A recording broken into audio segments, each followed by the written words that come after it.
If the old man doesn't want you, I'll find someone else who'll pay to play with you. That's what my father said. No yelling, like he was just bargaining over a pack of cigarettes. My name is Bonnie Moore. I'm 76 years old today. I was born and raised right here in Milwaukee, Wisconsin. And if you think you've heard heavy stories before, get ready. Because what I'm about to tell you isn't some TV drama. This is real life, the kind you swallow hard so you don't lose your mind. Since I was a little girl, I understood that love never made it into that house. My mother, Susan, was a good woman, but far too weak. You could see it in the way she stared at the floor, in her restless hands twisting the fabric of her skirt, like fear lived inside her. My father, well, his name was Earl Moore, and just saying his name still makes my stomach turn. He was a big man, face always red from cheap whiskey. He worked when he felt like it, drank whenever he had a few dollars, and when there was no money, that's when the real trouble started. I must have been around 6 when I first understood what debt meant. Every week he'd disappear into Jack's bar, a dark place, reeking of cigarettes and old beer, and come back worse than he left. When the money ran out, the bar owner, Jack Henderson, started demanding payment. But my father always found a way to negotiate. That was his pretty word for it. Negotiate. Except over time, the negotiation turned into me. At first, it wasn't direct. It started with me just tagging along to the bar. Come on, Bonnie. Uncle Jack likes kids, he'd say, pulling me by the hand. And there I'd sit, perched on a tall bar stool, while the men laughed loud, said things I didn't understand, and my father stacked empty glasses on the table. Jack, who must have been in his 50s back then, always came over with that cold smile. "How's our little princess today?" he'd say, running his hand through my hair.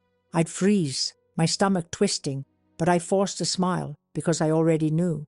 If I didn't smile, my mother would pay for it at home, and she already had too many bruises to cover.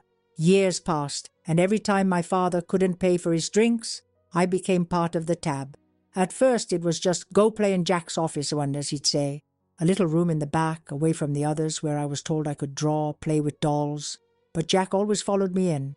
He'd close the door slowly, and then, well, you can imagine, things no girl should even know exist. I'd shut my eyes, count the seconds, try to leave my own body.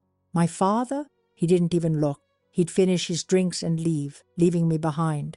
Sometimes he wouldn't even come back to get me. My mother, she knew, of course she knew. But when I came home, with wrinkled clothes, pale face, empty eyes, she just hugged me tight, like that could fix anything. "Hold on, Bonnie, my girl. One day this will pass," she'd whisper. But it never passed. I kept growing, 10, 11, 12, and Jack seemed to like it more as I stopped being a child. The deals with my father grew longer, and worse. Now, it wasn't always the office anymore. Sometimes it was upstairs, locked rooms, beds I hated to even glance at, the stench of cigarettes, sweat, and something rotten.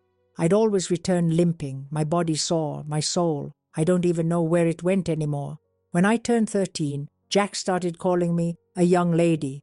"You're a real young woman now, Bonnie. Not even your father can afford what you're worth to me." His words made me want to vomit, but I kept my head down, because fear swallows you whole, my dear. It swallows you so deep, even your screams get trapped. Around that time, the other girls at school started looking at me sideways. Their mothers whispered in the halls. I heard them murmur, "That one, Earl's daughter, always hanging around that bar owner." And they laughed, that filthy kind of laugh. I avoided friendships. There was no way to explain what I was living. Who would believe me? And even if they did, who would do anything? Everyone knew my father. They knew he was violent. Nobody wanted to pick a fight with him. One day, I thought my mother would finally do something. I found her sitting in the kitchen, hands trembling, staring at an envelope. It was an eviction notice. My father had mortgaged the house. The debts had turned into a bottomless pit. "Mom," I whispered. She looked at me with that exhausted face. "I tried, Bonnie, but I can't stop him. I'm weak, sweetheart." All I could think was, if she weren't so weak, maybe I wouldn't be going through all this. That night, when my father came back drunk and said he needed to settle accounts with Jack again, I knew it would be worse. The way he looked at me, the way Jack smiled when I arrived at the bar, Everything felt different, heavier, like I wasn't just a bargaining chip anymore, like I was permanent property now. My legs were shaking when I stepped into that bar again. I knew tonight wasn't going to be like the others. Something about the way Jack looked at me sent a cold wave crawling up my back. My father was already sitting at his usual spot, his empty glass waiting to be refilled. He barely glanced at me when I walked in, like I was just another piece of furniture he brought along. Jack motioned for me to follow him, and I obeyed. You learn not to fight. Fighting only makes it worse. He didn't take me to the office that night. Instead, he led me upstairs, to one of the back rooms I had never been inside before. The door creaked as he opened it. Inside, the air was heavy, stale, carrying the scent of old smoke and sweat that clung to the walls like a disease. A single bed stood in the corner, its sheets wrinkled and stained. I kept my eyes on the floor. "You've grown up, Bonnie," Jack said, his voice soft but sharp. "You're becoming a real woman now." I bit my tongue, my stomach twisting into knots. Every fiber in my body screamed to run, but my feet stayed rooted. He locked the door behind us. That click of the lock was louder than any shout. For hours I lost count of how long I was trapped in that room with him. What happened there? You already know. Things that a girl my age shouldn't have words for. My soul drifted far away, like it always did. It was the only way to survive. When it was over, Jack wiped his face with an old towel and threw a few crumpled bills onto the nightstand. "Tell your father the debt's settled for now." He unlocked the door and walked out like nothing happened. I stayed there for a while, too numb to move, staring at the faded wallpaper that was peeling off like my own skin. Eventually, I dragged myself downstairs. My father was gone. He hadn't waited for me. Again, I walked home alone that night. The cold wind cut through my thin jacket, but I barely felt it. The real cold was inside me. When I opened the front door, my mother was sitting at the kitchen table, her face pale, eyes swollen like she'd been crying for hours. She looked up, opened her mouth to say something, but nothing came out. Instead, she pulled me into her arms and held me tight, rocking me back and forth like when I was a baby. "I'm sorry, Bonnie," she whispered into my hair. "I don't know how to stop this." I wanted to scream. I wanted to shake her, to beg her to do something. But instead, I just let her hold me. Because what else was there? The next morning, my father acted like nothing had happened. He whistled as he fried his eggs, humming some old tune. I watched him from across the room, my blood boiling. He never once looked at me. As the days passed, I noticed how Jack started visiting our house more often. He'd bring little gifts, candy, hair ribbons, even a small locket one time. My mother would force a smile, thanking him politely, while my father acted like Jack was doing him some great favor. "You see, Bonnie," Jack said one evening as he handed me a small wrapped box, "it doesn't have to be all bad. You're special to me." I didn't open the box. I didn't want to see what was inside. His words made my skin crawl. Soon, Jack stopped waiting for my father to bring me to the bar. Now he came directly to the house. My father was always quick to disappear when Jack arrived, suddenly remembering some chore that needed doing. My mother would sit in the corner, her face drained of color, her hands trembling as she twisted the fabric of her apron. The routine became normal. Jack would take me upstairs. My mother would stay downstairs, pretending she couldn't hear. And my father, he never even looked back. I was 14 when the whispers in town started. People noticed Jack's visits. The women at church stopped talking when my mother walked by. The girls at school looked at me with those eyes, the ones that said they knew but didn't want to know too much. One afternoon after Jack had left, my mother sat beside me on my bed, her face pale. "He's talking about making it permanent," she said, her voice breaking. I stared at her. "What do you mean?" "He says he wants to take care of you properly, like a husband would." She could barely get the words out. I felt the blood drain from my face. My stomach lurched. Husband. That word made me want to disappear into the floor. "He offered your father money," she whispered, her voice barely audible. "A lot of money, enough to pay everything we owe." My breath caught in my chest. My father was selling me, not just for a night, for good. That night, I listened from behind the kitchen door as they talked. My father laughing, slapping Jack on the back, calling him a good man.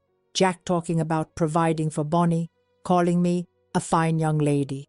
My mother sat silent, her head bowed. The deal was made. I was to move in with Jack in 2 weeks. 2 weeks. For the first time, real panic set in. This wasn't just the usual horror that ended after a few hours. This was forever. I couldn't breathe.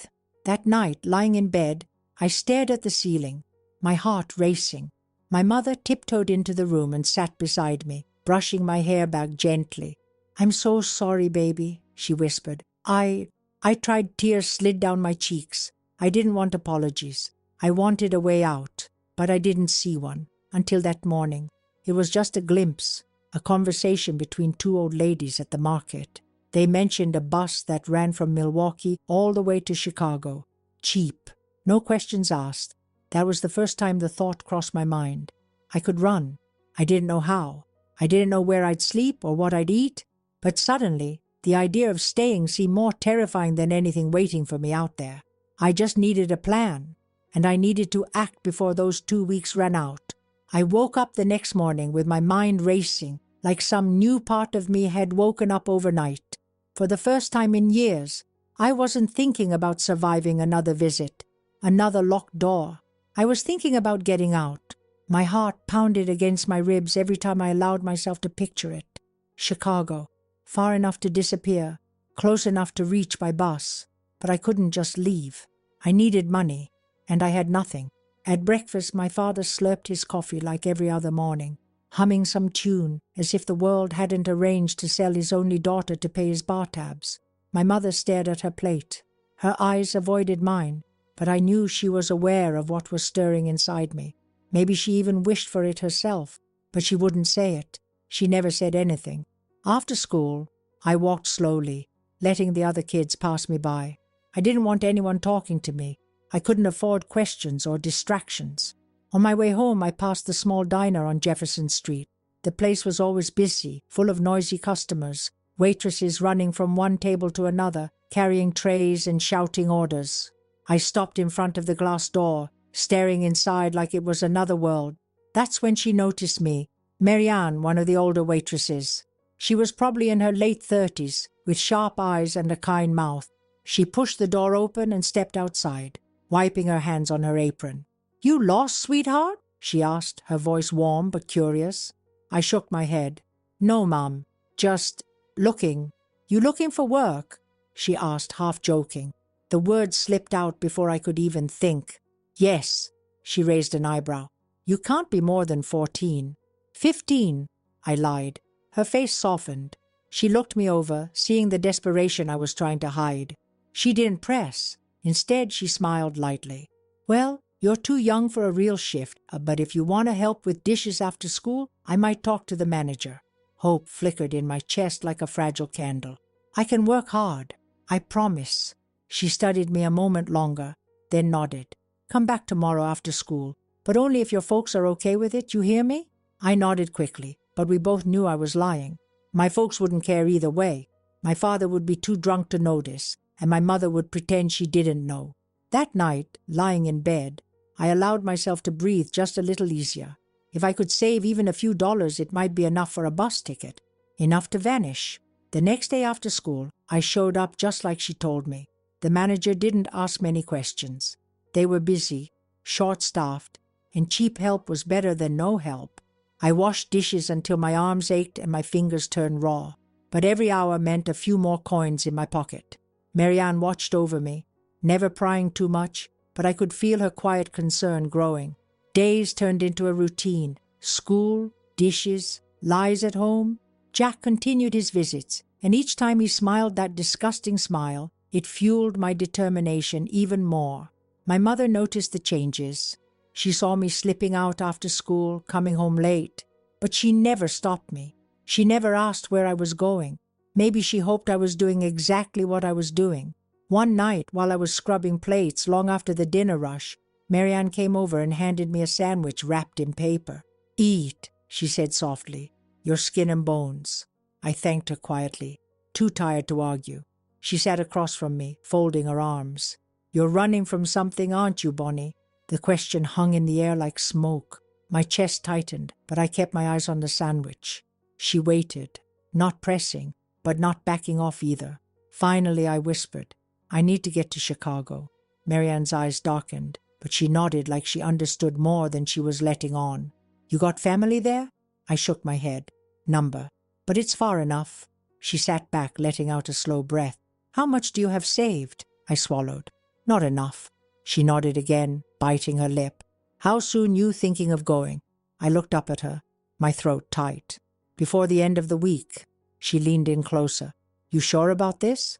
Because once you step on that bus, Bonnie, there's no coming back. Her voice wasn't judging. She was giving me a chance to turn back, but she saw in my eyes that I wouldn't. I couldn't. I'm sure. Marianne rubbed her hands together like she was working something out in her mind. After a long pause, she finally said, Come back tomorrow after closing. I'll see what I can do. I nodded, my heart hammering so hard I could feel it in my ears. When I got home that night, Jack's car was already parked outside. My stomach twisted. I walked through the door, my face flushed from fear. My father sat at the table with Jack, laughing loudly, the smell of liquor thick in the air. Bonnie, sweetheart, come say hello, Jack called, his voice coated in that false sweetness that made my skin crawl. I stood frozen for a second, forcing my feet to move. She's blooming into a fine young woman, Earl, Jack said, his eyes scanning me slowly. 2 more days, and she's all mine. My breath hitched. 2 days. They both laughed like it was some private joke. My mother stood silently in the corner, her hands clenched around the edge of the countertop, her face pale as chalk. I excused myself and locked myself in my room, leaning against the door, my heart racing. 2 days. I had 2 days left. The next evening, I returned to the diner after closing like Marianne had told me. The place was quiet now, the lights dimmed. She was waiting by the back door, her coat already on. Come on, she said softly. She led me to her car, an old green Chevy parked out back. My hands trembled as I got inside. She handed me an envelope. Inside was a bus ticket to Chicago and $40 in cash. My eyes filled with tears. I don't know how to thank you.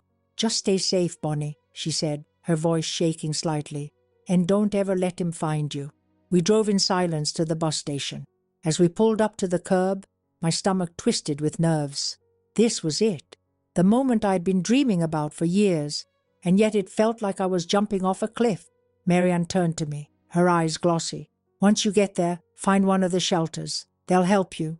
I nodded, unable to speak through the lump in my throat. She hugged me tight before I stepped out into the cold night air. The bus was already waiting, engine rumbling softly like a distant growl. As I climbed aboard, I didn't look back. The doors closed behind me with a hiss. The bus pulled away from the station, and for the first time, I was leaving Milwaukee behind. But I was wrong to think my past would stay there. The bus rumbled through the dark highways, each mile pulling me further from everything I had known. The seats smelled like old cigarettes and dust, but I barely noticed. My forehead rested against the cold window, eyes wide open, watching the lights blur as the city disappeared behind me. My heart beat so loud it drowned out the humming engine. I wasn't sure if I was terrified or free. Maybe both. Maybe they were the same thing. The other passengers mostly kept to themselves. A man in the front snored loudly, his head tilted back. A woman with a baby rocked gently, humming softly to quiet the child. No one paid attention to the teenage girl sitting alone near the back, clutching a small bag like it held her whole life, which in some way it did. Every bump in the road made my stomach twist. I kept replaying my father's voice, his drunken laughter echoing in my head, Jack's hands, his breath, the way my mother stood there and watched it all. I tried not to cry. I couldn't afford to fall apart now. I had made it onto this bus. That had to mean something. Hours passed. The sky outside began to shift from black to a soft gray. Dawn was breaking by the time we pulled into Chicago. The city loomed around me, massive, alive, unfamiliar. My legs trembled as I stepped off the bus, the cool morning air slapping my face. This wasn't home. This was something entirely different. The station smelled of old coffee, exhaust fumes, and desperation. People moved quickly, carrying bags, shouting to one another, some arguing, some laughing. I stood still for a moment, overwhelmed. I had no plan beyond this point. Marianne had told me about the shelters, but I didn't know where to start. I walked out onto the street, gripping my bag tightly. The The towering buildings made me feel smaller than I already was. My stomach growled, reminding me I hadn't eaten since yesterday. I spotted a diner on the corner and walked toward it, my legs stiff, my head buzzing. I had to look like a stray dog the way the waitress stared at me when I walked in. I sat at the counter, ordered a small coffee, and sipped it slowly, trying to make it last. I listened to the conversations around me, people talking about jobs, about family, about things that felt so far from my world. The waitress, an older woman with tired eyes, eventually leaned in. "You okay, honey?" she asked softly. I forced a smile. "Yeah, just got in." She studied me for a moment but didn't press. I think she saw more than I wanted her to. When I stepped back outside, the city seemed even colder. I wandered for hours, unsure of where I was going. My feet hurt. My body ached. Every time I passed a man on the street, my skin crawled. I kept hearing Jack's voice whispering things I couldn't erase. By late afternoon, exhaustion pulled at my limbs. I found a bench near a park and sat down, my eyes burning. I could feel tears building, but I bit my lip to keep them from spilling over. I couldn't fall apart. Not here, not yet. A woman approached me. She wore a simple coat, her hair tucked beneath a scarf. She smiled gently like someone used to approaching people like me. "Are you safe, sweetheart?" she asked. I froze, unsure whether to speak. "My name's Evelyn," she continued softly. "I work at one of the shelters nearby. We help girls, young women who come here with nowhere to go." Her voice was calm, patient, not pushing. She extended a small card toward me. My hand shook as I took it. "If you need a place to stay, there's a warm bed and food. No questions you don't want to answer," she said. My throat tightened. I don't have any money." "You don't need any," Evelyn assured me. "Just come." For a moment I stared at the card, my fingers trembling. This could be it. A real place. Safety. But my mind raced with fear. What if it was another trap? Another Jack in a different disguise? I looked up at her, searching her face for signs of danger, but all I saw was patience, kindness. Finally I stood, gripping my bag, nodding. Evelyn smiled gently. "Follow me." We walked together for several blocks, weaving through the busy streets. My heart pounded every step, scanning faces, jumping at every sudden sound.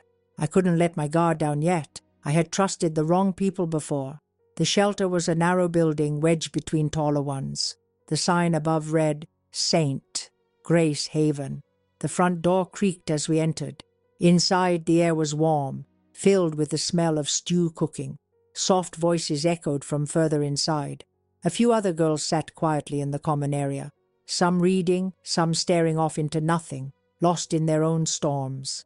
Evelyn led me to a small room upstairs. A simple bed, clean sheets, a nightstand.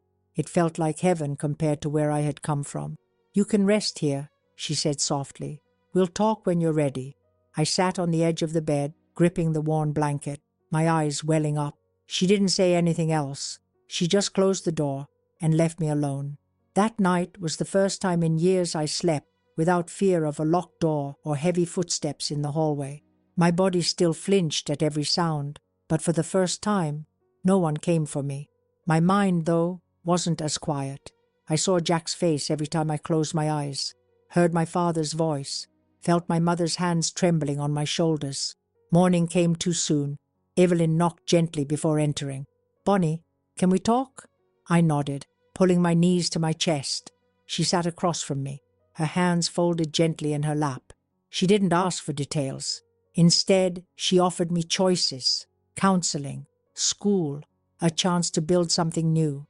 It sounded impossible, like a dream too big for a girl like me, but somewhere deep inside, buried under all the fear, a tiny flicker of hope stirred.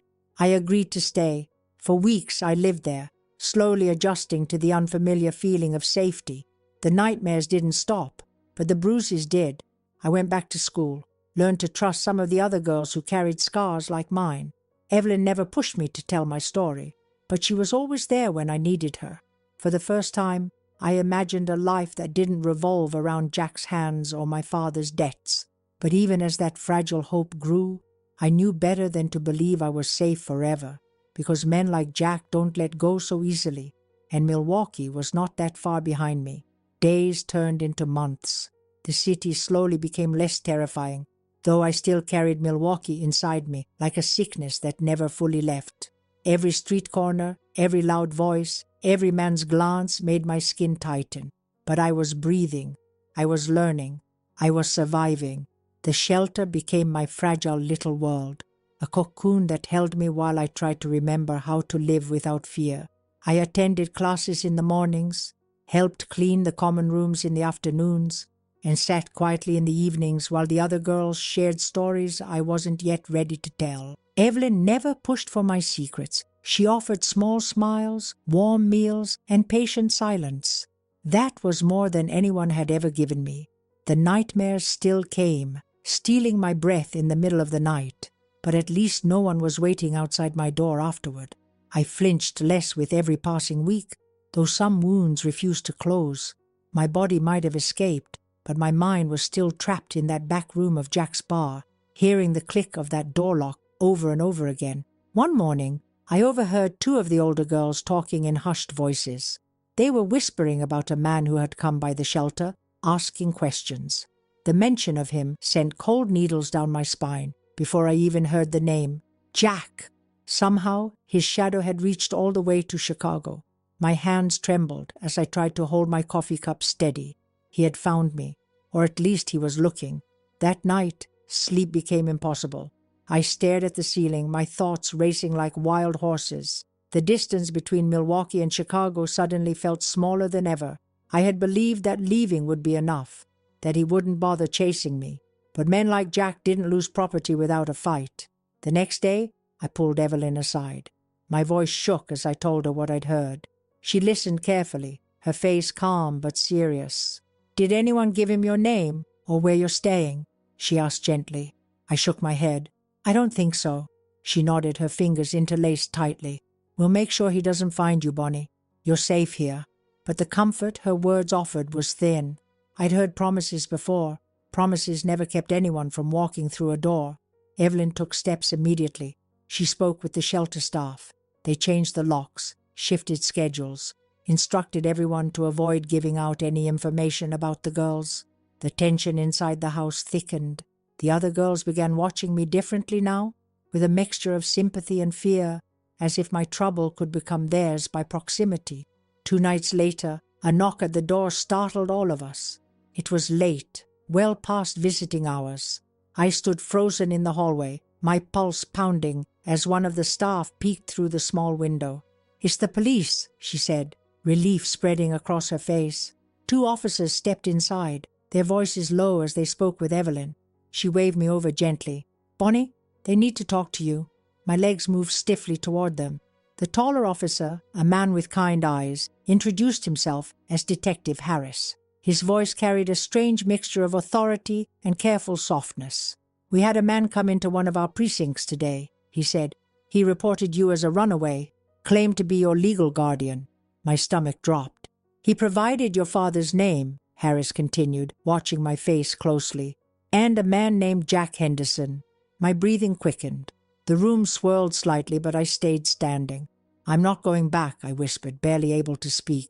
"We're not here to take you anywhere, Bonnie," Harris assured me. "But we need you to tell us what happened." The weight of his words hung in the air, heavy as lead. I had spent years burying every detail, every horror, locking them behind silent walls in my head. Saying it out loud felt like slicing open old wounds with a dull knife. But I saw Evelyn's face. I saw her quiet nod.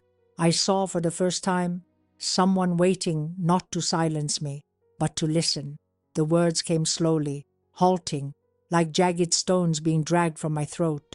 I told them about the bar, about my father's debts, about how Jack took me into those back rooms while my father drank away his conscience. I told them how it wasn't just once, but again and again, how my mother watched but never intervened, how eventually they arranged to sell me entirely. The detectives listened without interrupting. Harris scribbled notes while his partner kept his gaze steady on mine, as if holding me up with his eyes. When I finally finished, my chest ached from the effort. My hands were clenched so tight they had turned white. "You did the right thing by leaving, Bonnie," Harris said softly. "You were a child. What they did to you was criminal. Hearing those words felt strange, almost foreign. Criminal. No one had ever said that out loud before. We're opening an investigation, he continued. You're not in any trouble. But this man, Jack Henderson, he's not giving up easily. The reality of that statement hit me like a slap. I had run, but the chains hadn't broken. They were just stretched thin, ready to snap back at any moment. For the next several weeks, everything changed. The police began contacting authorities in Milwaukee, gathering records, speaking to others who knew Jack. The shelter arranged for me to move into a more secure location, a smaller group home outside the city. Evelyn came with me the first night, helping me settle into the new room. This is just temporary, sweetheart, she promised, until they sort everything out.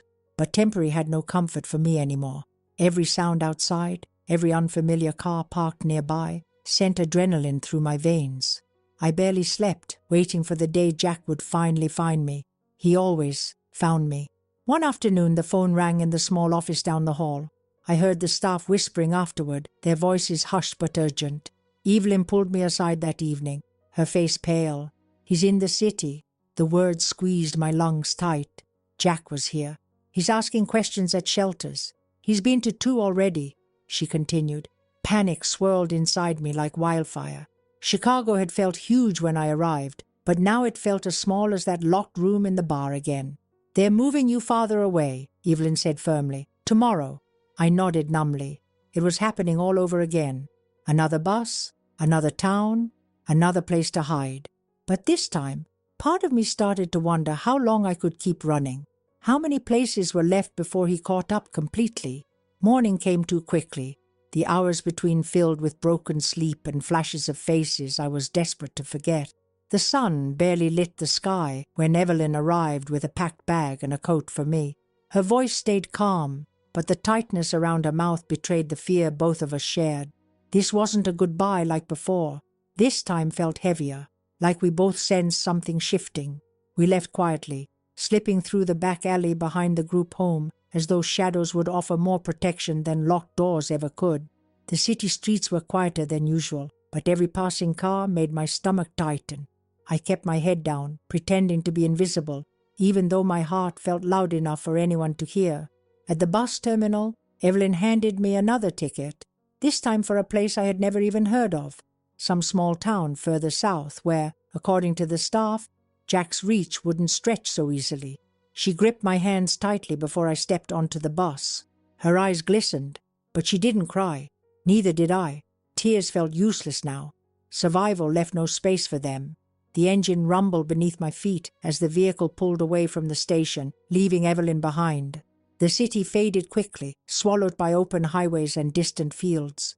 Each mile stretched out like a fragile thread holding my freedom together. I didn't trust it. I couldn't. Safety had always been a brief illusion in my life, one that could vanish in a breath. Hours passed. The towns we stopped at looked smaller, quieter, emptier than Chicago. When the driver finally called my stop, I stepped onto cracked pavement, staring at a main street that barely deserved the name. A few shops, a gas station, a diner with flickering neon lights. This was where I'd hide now. A woman from the new shelter waited near the curb, holding a cardboard sign with my name scrawled in black marker. She smiled politely, trying to offer warmth through her eyes, but I barely returned it. Trust had become a luxury I could no longer afford. Her name was Nancy. She spoke softly as we drove through the town's handful of streets, pointing out landmarks that felt meaningless to me. The shelter was a modest house on the edge of town, surrounded by tall trees and silence. No crowds, no strangers, no bars with neon signs. The quiet unnerved me more than comforted me. Quiet places made it easier for predators to hide. Inside, the house smelled of coffee and old wood. 3 other girls lived there, each carrying their own ghosts. We exchanged polite nods, but little else. Everyone here understood the language of distance. We didn't need to ask questions to recognize familiar pain in one another. The routine here was stricter. Chores filled the mornings. Counseling sessions occupied the afternoons. Evenings passed in forced calm, with board games or muted television filling the silence. Nancy was kind, but firm. Running the house like a ship, she was determined to keep afloat, no matter the storms outside. At night, the nightmares returned. Jack's face haunted my dreams, his voice dripping into my ears like poison. I woke up gasping more often than not, my sheets tangled, my body slick with sweat. But no doors opened, no footsteps approached, and slowly my breathing would slow again until the next time. Weeks went by, then months. The longer I stayed hidden, the more I dared to imagine he might finally give up. Maybe he would tire of chasing a ghost and move on. But a part of me knew better. Jack wasn't built to let go. He thrived on control, and I had taken that from him. One afternoon, while sorting books in the small library room, Nancy entered holding an envelope. Her face was careful, as if rehearsing the words she would say before speaking them aloud. I froze before she even opened her mouth. "It's from Milwaukee," she finally said. I couldn't breathe. My fingers clenched the spine of the book so hard the cover bent. Nancy sat beside me, lowering her voice. "The police contacted us. They've arrested Jack." For a moment, I didn't register the words. Arrested.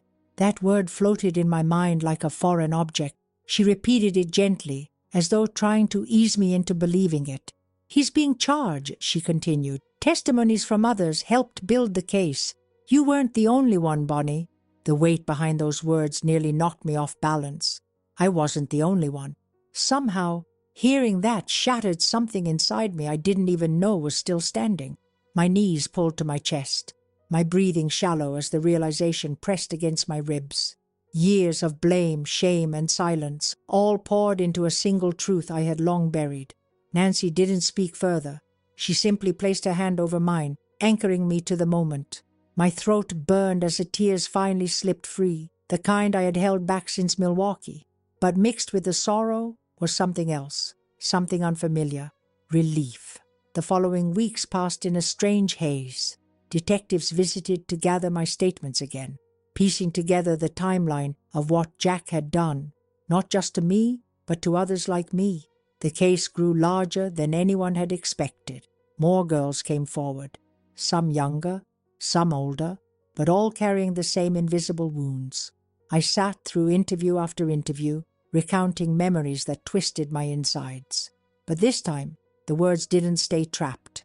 Each retelling loosened the grip those years had held on me. I watched as officers scribbled notes, as prosecutors nodded grimly, as strangers validated truths I had long believed no one would ever care to hear. News of my father came not long after. He had been questioned, but his involvement remained blurry under legal eyes.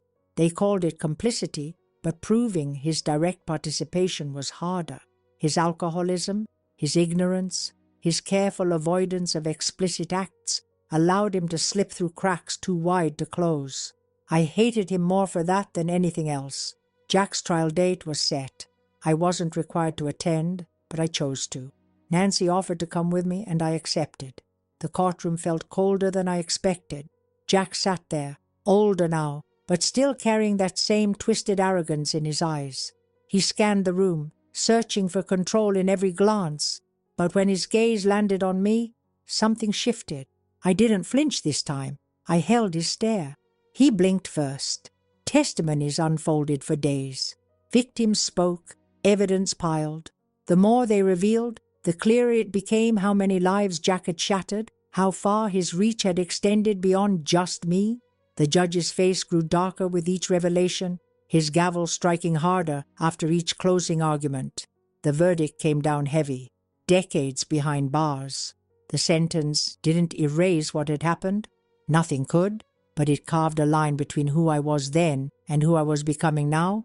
He would never touch another girl again, and for the first time in my life, I believed I could breathe without looking over my shoulder. The trial ended. We left the courthouse in silence, stepping out into bright afternoon light. I tilted my face toward the sky, letting the sun warm my skin. Nancy stood quietly beside me, her hand resting lightly on my shoulder. For the first time, I didn't feel like I was running, but I also knew my story wasn't over yet. The courthouse doors closed behind us, but the weight of everything that happened inside didn't stay locked in there. It clung to me like a second skin, invisible but heavy. As we walked down the wide steps, My legs felt oddly steady. I expected to feel shaky, but instead there was an emptiness that settled deep inside. Not numb, not relief. Something else entirely. For years, fear had filled every crack of my being. Now that fear had nowhere left to go, and all that remained was space I didn't know how to fill. Nancy stayed close as we moved through the parking lot. She didn't speak, didn't try to soften the silence that wrapped around us. That was what I needed most. No soft words, no forced comfort, just presence. The next days passed without shape. People called, people sent papers to sign, people scheduled meetings. Prosecutors thanked me for my bravery. Reporters tried to track me down for interviews. I refused. I didn't want to be anyone's headline. My story had already been displayed enough in front of strangers who whispered behind closed doors. I wasn't interested in their pity or their fascination. Back at the shelter, the other girls greeted me with quiet nods, careful glances. They knew something had shifted but didn't ask for details. There was a quiet language we all shared here. You didn't force open doors that someone had only just begun to crack themselves. The staff tried to encourage me to start planning for the future now that the trial was over. School options, counseling, job training, words like goals and dreams were gently placed in front of me like delicate glass that might shatter if touched too quickly. I pretended to care, nodding politely through conversations I barely heard. How does someone dream after being trained for years to survive 1 hour at a time? I didn't know who I was without fear. Freedom, it seemed, required a different kind of strength I hadn't yet found. Nights remained hardest. My body had learned long ago that darkness meant danger. Sleep came like a thief, stealing in brief moments before another nightmare clawed me awake. The images never changed. The back room, the door clicking shut, Jack's voice, my father's laughter from the other side of the wall, my mother's eyes full of helplessness and shame, over and over again, like an endless film strip burning behind my eyelids. Sometimes I sat up until morning, staring at nothing, trying to steady my breathing. Nancy checked on me without saying much. She understood better than anyone that some wounds didn't want words. They only wanted time. Weeks turned into months. Slowly, I forced myself into routines. I attended classes at a small local center where few knew my full history. I worked part-time in a thrift store run by the shelter. The quiet rhythm of folding clothes, organizing dusty shelves, and helping customers allowed my mind to stay busy without wandering too far into old corners. There were moments, small, fragile moments, when I almost felt normal. Drinking coffee by the window as rain tapped softly against the glass. Laughing quietly at something silly one of the other girls said. Feeling the weight of someone's hand resting gently on my shoulder without flinching. But those moments were brief, like shallow breaths between long silences. One evening, as winter crept closer and the air grew sharper, Nancy approached me while I was closing up the thrift store. She carried a manila folder, her expression serious but calm. "I got word from Milwaukee today," she said softly, sliding the folder onto the counter. "About your parents." I froze, my stomach tightening the way it always did when that word surfaced. Parents. My hand stayed by my side, unsure whether to touch the folder or run from it. "They're still there," Nancy continued gently. "Your father's drinking got worse after the trial. He's barely functioning now. Your mother's been hospitalized a few times. Mental health issues." The information landed like dull blows. Not sharp enough to cut, but heavy enough to bruise. I didn't know what I was supposed to feel. Anger? Pity? Nothing fit. These were the people who should have protected me, who traded my childhood for empty bottles and survival. Nancy hesitated, studying my face before speaking again. "There's something else." I braced myself. "They petitioned the court to contact you." The words knocked the breath from my chest. My fingers curled into fists, nails digging into my palms. "Contact me? After everything?" "You don't have to respond," Nancy said quickly. "You're under no obligation. But legally, they're allowed to request it. The judge passed it on to us first." I stared at the folder, as though it might burst into flames under my gaze.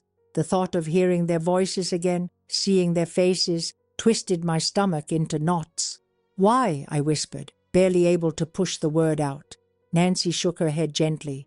"I don't know. Guilt? Regret? Desperation? Or maybe just another attempt to pull you back into their sickness. I swallowed hard. My chest tightened until I couldn't hold the pressure anymore. The tears came suddenly, uninvited, spilling hot down my cheeks.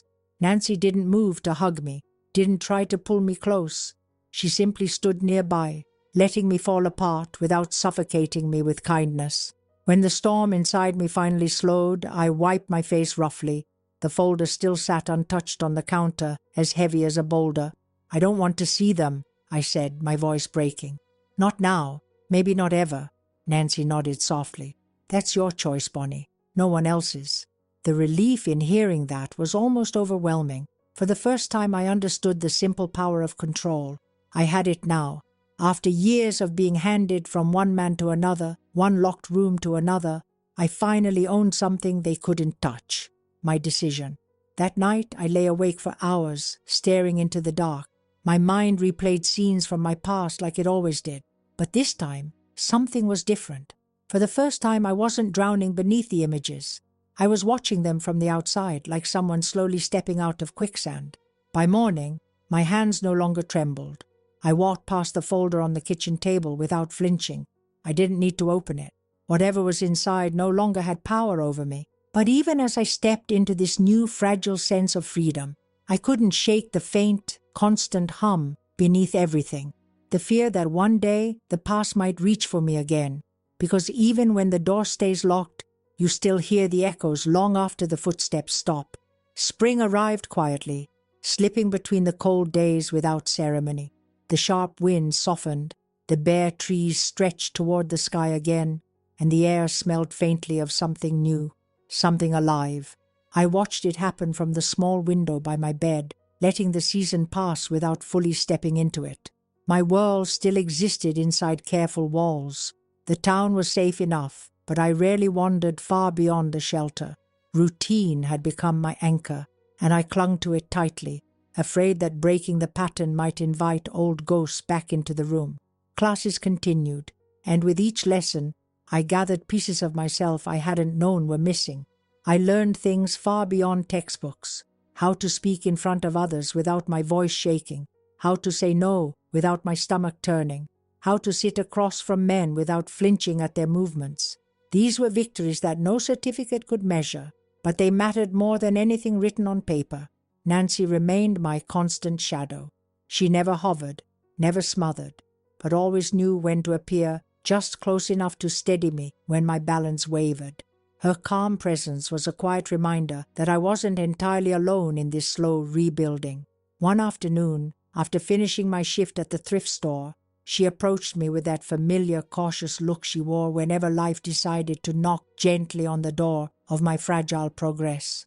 She carried a small envelope this time, not thick like legal papers, but thin and ordinary. My stomach tightened anyway. "This came for you," she said softly. I stared at the envelope for a long moment before finally taking it. My fingers traced the return address printed in neat black letters. Milwaukee, but not from my parents. The name belonged to someone I hadn't thought about in months, a lawyer involved with Jack's case. I opened it slowly, unfolding the letter with stiff hands. The words swam for a moment before settling into focus. The letter informed me that Jack had filed an appeal. His defense team was attempting to overturn parts of his conviction, citing technicalities I barely understood. My chest burned as I read the cold legal language. It didn't say much, just that the process was underway, and that I, as one of the victims, would be notified of any developments. Nancy's eyes watched me carefully as I read, her mouth set into a thin line. She didn't speak until I finally let the letter fall onto my lap. "They're grasping at anything they can," she said gently. "It doesn't mean it will work." The familiar old panic tried to rise in my throat, but I swallowed it down hard. My voice was smaller than I intended when I finally spoke. "Could he get out?" "It's highly unlikely," she reassured. "But I won't lie to you. Appeals can drag on, and sometimes they find cracks." The thought of him walking free again felt like ice sliding through my veins. The door I had spent years trying to slam shut suddenly stood ajar, thin light leaking through the cracks I couldn't control. I wanted to scream, but the sound stayed trapped in my chest, the way it always did when fear wrapped its fingers around my ribs. Nancy placed her hand lightly over mine, grounding me back to the room. "Whatever happens, Bonnie, you're not the girl you were back then. He won't control you again. You're stronger than that." I wanted to believe her. I tried, but the part of me that had lived in locked rooms for so long struggled to trust the walls were truly solid. The days after receiving the letter stretched longer, heavier. Each morning I woke up expecting another piece of bad news to arrive. I jumped at phone calls, avoided the news, and flinched whenever someone knocked unexpectedly. The anxiety gnawed at me, even while I tried to maintain the routine that had once kept me steady. In the midst of it all, an unexpected voice from the past broke through. One evening, as the sun dipped low and bathed the room in tired light, Nancy entered with her phone in hand. "Someone's been trying to reach you for a few days now," she said softly. "I didn't want to pass it along until I was sure it was safe." I stared at her, confused. "Who?" She hesitated, then answered quietly. "Marianne." The name struck me like a soft blow to the chest. Memories of that diner, the green Chevy parked behind the bus station, the kindness in Marianne's eyes when no one else had dared to help me escape. All of it rushed back like a wave I wasn't ready for. "She tracked us through the organization," Nancy explained. "She just wants to talk. No pressure." I took the phone, my hands trembling slightly. Hearing Marianne's voice on the other end cracked something open inside me that I hadn't realized was still locked tight. "Bonnie?" she whispered. My throat tightened. I'm here." Tears pricked at my eyes just from hearing her voice again. There was a warmth in it that pulled me back to that terrifying night when she drove me to safety. She had been my first lifeline. "I've thought about you every day," she continued. "I didn't know if you were safe. I prayed you were." The words tumbled from my lips before I could stop them. "You saved me." We talked for nearly an hour, filling in gaps, sharing pieces of the journeys we'd both taken since that cold night at the bus station. She told me how, after I left, she tried to stay informed, reaching out to shelters and quietly checking on updates from Milwaukee when Jack's arrest made headlines. She had worried about contacting me too soon, afraid it would disrupt whatever fragile life I was trying to build.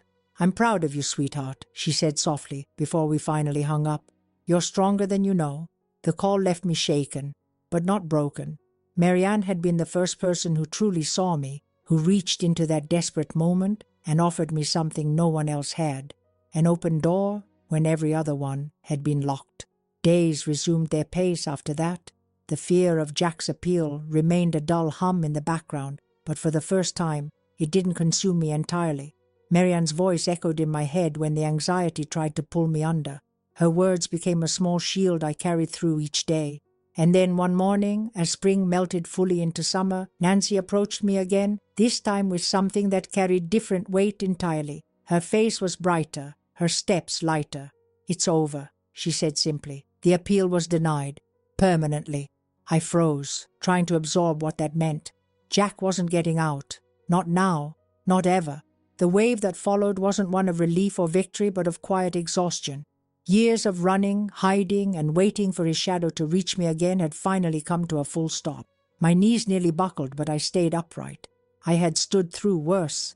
Nancy smiled through damp eyes. "He can't touch you anymore, Bonnie." I let the words settle, slow and careful, afraid to trust them fully, but desperate to believe. For once the door wasn't just locked, it was gone. And now, for the first time, I faced something far more terrifying than Jack ever was. The question of who I would become without him. The days that followed felt strange, almost hollow, as if my body had grown so used to carrying the weight of fear that its sudden absence left me unbalanced. For years, I had built my life around the constant possibility that Jack could reach for me again. Every decision, every step, every breath had been made with him somewhere in the background. Now that he was locked away for good, the absence of that shadow left behind an unfamiliar kind of emptiness. I wasn't prepared for freedom to feel so heavy. Nancy noticed the shift before I could put words to it. She didn't ask many questions, but stayed nearby, offering quiet companionship when the silence around me grew too loud. The girls at the shelter continued with their routines, respecting the invisible space I needed, understanding that sometimes safety brings its own kind of grief. I walked through each day like someone learning to move inside a different skin. My body had memorized how to flinch, how to brace for hands that never came.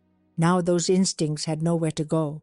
Simple noises, a door closing, footsteps in the hall, still made my chest tighten for a moment before I reminded myself that the danger was gone. But old habits don't release their grip easily. One afternoon, as the late summer sun hung heavy in the sky, Nancy approached me with something unexpected in her voice, a kind of gentle push I hadn't heard before. She handed me a small pamphlet for a community college nearby. I stared at it, unsure what to do with the smooth paper resting in my hands. The thought of sitting in a classroom full of strangers sent a familiar ripple of panic through me, but beneath it was something new, something almost curious. "You've worked so hard to survive, Bonnie," she said softly. "Maybe it's time you start building something too." Her words lingered with me long after she walked away. The idea of building a life had always felt like a story meant for other people who hadn't been broken into pieces so young. But now the possibility sat there, waiting, daring me to consider it. That night, I stared at the ceiling for hours, thinking about classrooms and books, about strangers who didn't know my past, about what it might mean to become someone beyond the girl who ran away. The next morning, I filled out the application. My hands trembled as I wrote, but I finished every line. When I handed it to Nancy, she smiled softly but didn't make a fuss. She understood the size of the step I had taken without needing to say much. Weeks passed while I waited for a response, each day carrying its own quiet battle against doubt. And then one afternoon, the envelope arrived. I opened it alone in my room, my heart pounding like it had in those final moments on the bus years ago. The letter welcomed me into the fall semester. I was going to school. The first day felt like stepping into a foreign country where everyone spoke a language I barely understood. I sat near the back of every classroom, keeping my head low, my voice softer than the others. The other students laughed easily, chatted between classes, made plans for weekends. I watched them with a mixture of envy and fear. Their lives seemed untouched by the kind of darkness I carried. But I forced myself to return each day, telling myself that showing up was enough for now. The work itself wasn't the hard part. Learning came quickly once I allowed myself to focus. My mind, long trained to survive chaos, latched onto the structure of assignments, lectures, and deadlines like a lifeline. For the first time, I began to imagine a version of myself that wasn't shaped entirely by what had been done to me, but the weight of my past never vanished. Some nights, after long days of classes, I'd return to my room at the shelter and feel the old heaviness creep back into my chest. The memories never fully disappeared. They softened, blurred around the edges, but they stayed. Sometimes I wondered if they always would. One afternoon, after class, I sat at a small coffee shop near campus, flipping through my notes while the world bustled around me. It was there that I saw him. Not Jack, not my father, but someone from Milwaukee, a man who used to drink at Jack's bar. His face was older now, but I recognized the way he held himself, the way his eyes scanned the room. For a moment, our eyes met. My stomach turned cold. I looked away quickly, my pulse hammering in my ears. He wasn't here for me. He couldn't be. But the sight of him, this loose thread from a life I thought I'd left behind, shook me more than I wanted to admit. I left the cafe without finishing my coffee, my steps quick, my breathing shallow. The past had reached for me again, not with violence this time, but with a reminder that it still lived somewhere out there, just a few steps behind me. That night I sat with Nancy and told her what I had seen. Her face stayed calm, but I could see the concern tightening around her eyes. "Do you think he recognized you?" she asked quietly.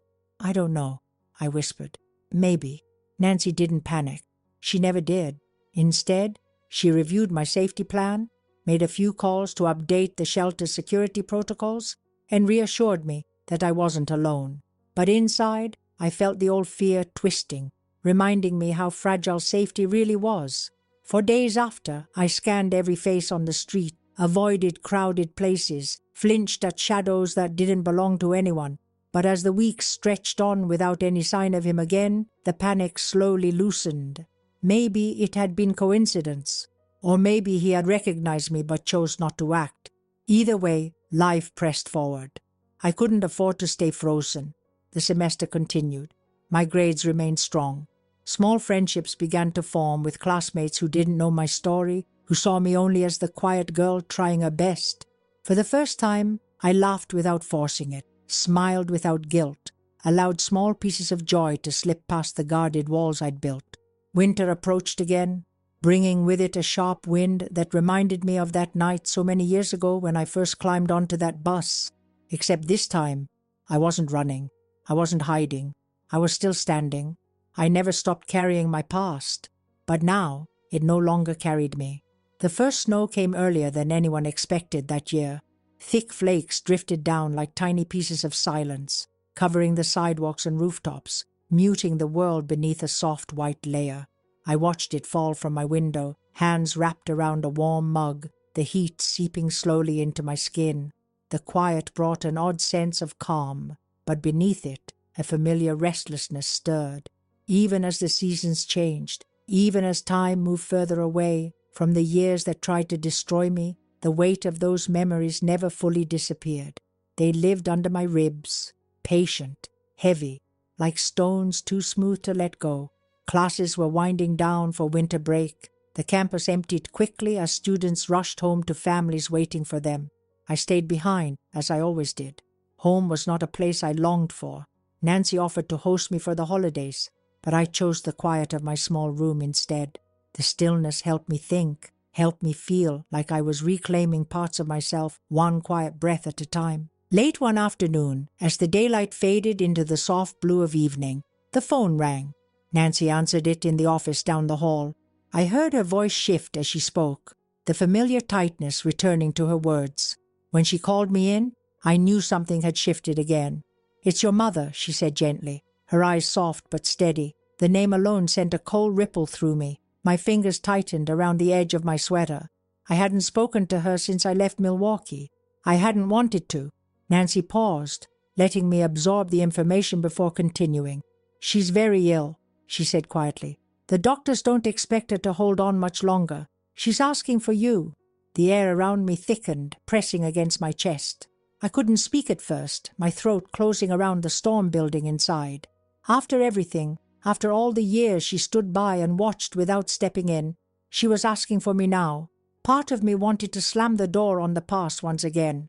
Another part, quieter but persistent, wondered if I owed myself one final confrontation. "I don't know if I can face her," I whispered, my voice barely holding steady. "You don't have to decide right now," Nancy replied, "but you should know you have the choice." That night, sleep refused to come. I lay in bed staring at the ceiling, the snow still falling softly outside my window. My mind drifted back to moments I had buried for so long, her hands trembling at the kitchen sink, her eyes refusing to meet mine after Jack's visits, her voice cracking when she whispered empty apologies into my hair. She had been as much a prisoner as I was, but she was also my mother, and she had let it happen. By morning, my decision was made, though it sat heavily inside me. Nancy made the arrangements. The drive back to Milwaukee felt surreal, like traveling through a ghost town built from my own memories. Familiar streets passed by the car windows, pulling old wounds to the surface. Every corner, every building carried echoes of a life I fought to escape. The hospital was quiet, the halls dimly lit, nurses moving softly between rooms. Nancy stayed with me until the door to my mother's room stood just a few steps away. She placed her hand gently on my shoulder, offering silent strength. I nodded, taking one last breath before stepping inside alone. The room smelled sterile, cold in a way that felt too familiar. My mother lay small and pale in the hospital bed, her body thinner than I remembered, her face sunken beneath hollow eyes. The years had hollowed her, carved deep lines into her skin that spoke of battles I would never fully understand. Her eyes fluttered open when she heard me enter.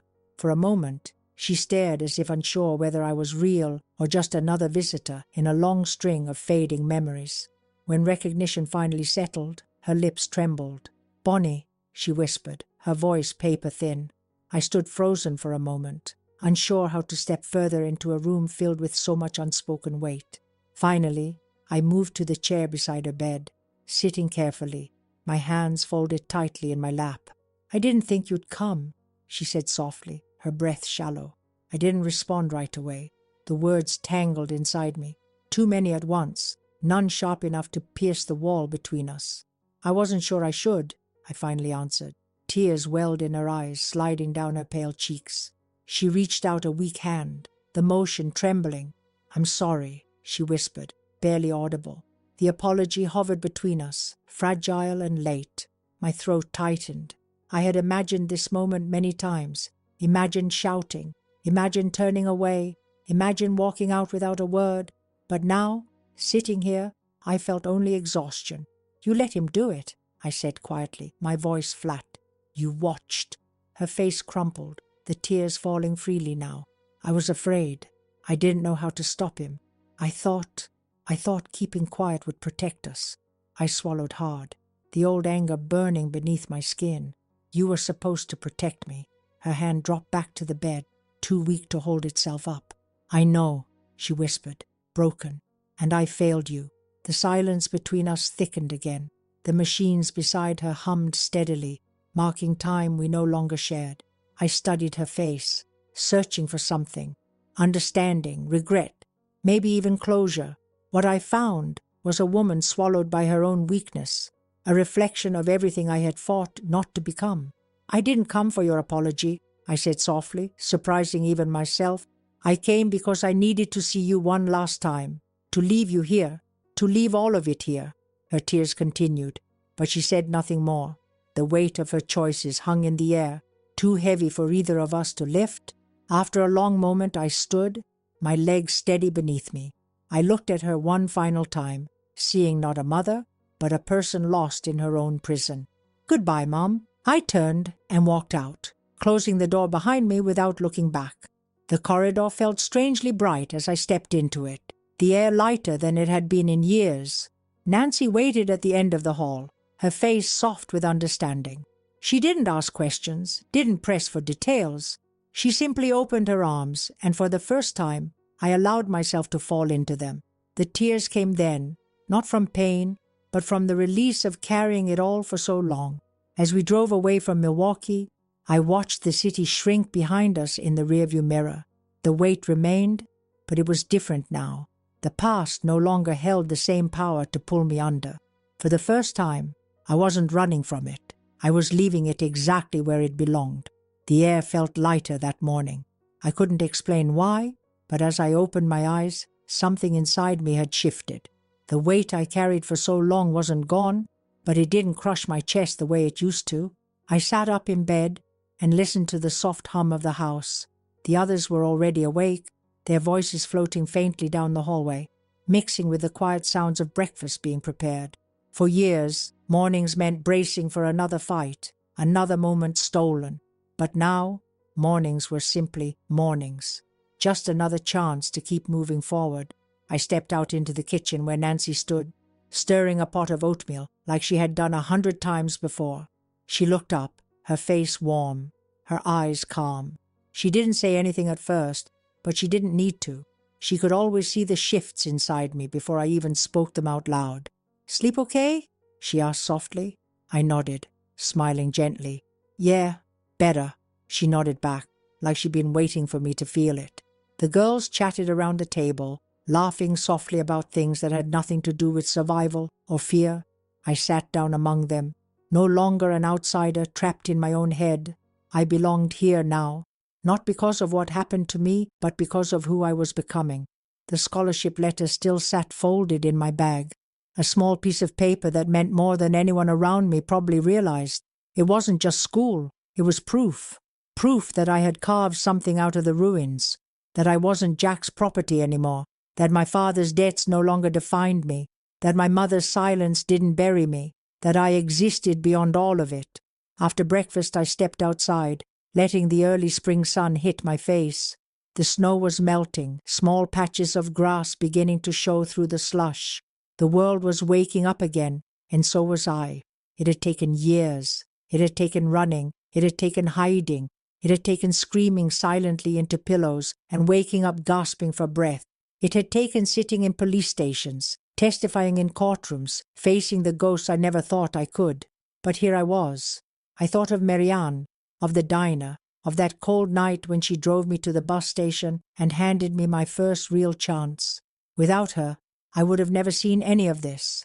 I thought of Evelyn, her soft voice guiding me through the early panic when I first arrived in Chicago, and of Nancy, who never let me drown.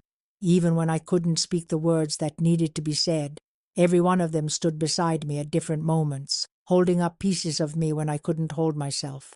But in the end, I knew it was me who kept walking, me who stepped onto the bus, me who chose not to go back, me who faced the courtroom, me who stood at my mother's bedside and walked out free. That part mattered. The past would always live inside me. The locked doors, the heavy footsteps, the rooms that smelled of whiskey and sweat, the sharp sting of shame that tried to bury itself into my bones. But they no longer owned me. I carried them like scars, but not like chains. I closed my eyes and let the sun warm my face. For the first time, I wasn't waiting for the next blow. I wasn't waiting for the door to slam, or the phone to ring, or the past to pull me under again. I was simply here, breathing. If you stayed with me until the end, leave your like and tell me in the comments where you're watching from. Every like is like a little hug for this old lady here.